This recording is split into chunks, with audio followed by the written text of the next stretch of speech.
I'm Alex Kazaks. I'm a partner at McKinsey. I do a lot of innovation and customer experience work.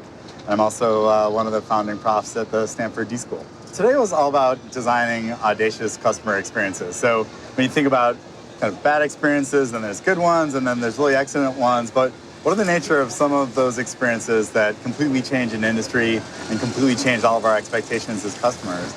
It's really hard to deliver good customer experience. I mean, even just good customer experience, there's so many moving parts.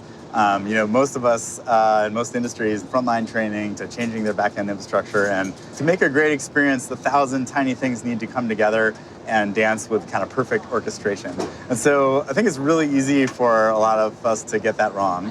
And then I think there are other root causes, like being less focused on the customer, being less willing to experiment, not pursuing continuous improvement that can lead to ultimately bad experiences. And I think at root there's this thing where you can take your customers for granted and you can think, well, they're satisfied enough, and that never lasts. I think there's some really amazing stuff happening, but I'm still inspired by a bunch of the companies that I didn't mention in my talk. Some of those ones that everyone might think about, the Amazons and the Ubers and all of these kind of large tech companies that have really disrupted an industry with a completely novel experience that we could never go back from now. They decided to do something audacious, right? I mean, they decided to totally change some of the fundamental things about the way their industry works, and they put a big bet on trying to make that happen. I think the things that they're doing now is they're continuously improving. They're ever monitoring, they're watching. They have in place all of the laboratory required to really understand what's happening with my customers today, how are they behaving,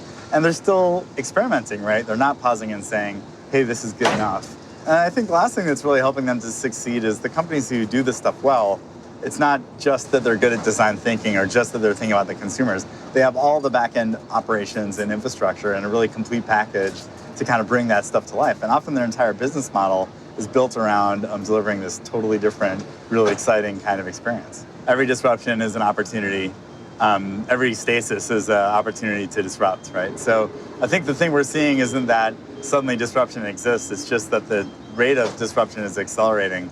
Maybe it's powered by technology, maybe it's powered by business processes, maybe it's powered by customer and consumer expectations. But the rate of change seems to be getting faster and faster. The amount of time that companies spend in the top 100 is ever shorter. And just as consumers, we can feel those expectations rising and everything, the new thing coming out more and more frequently.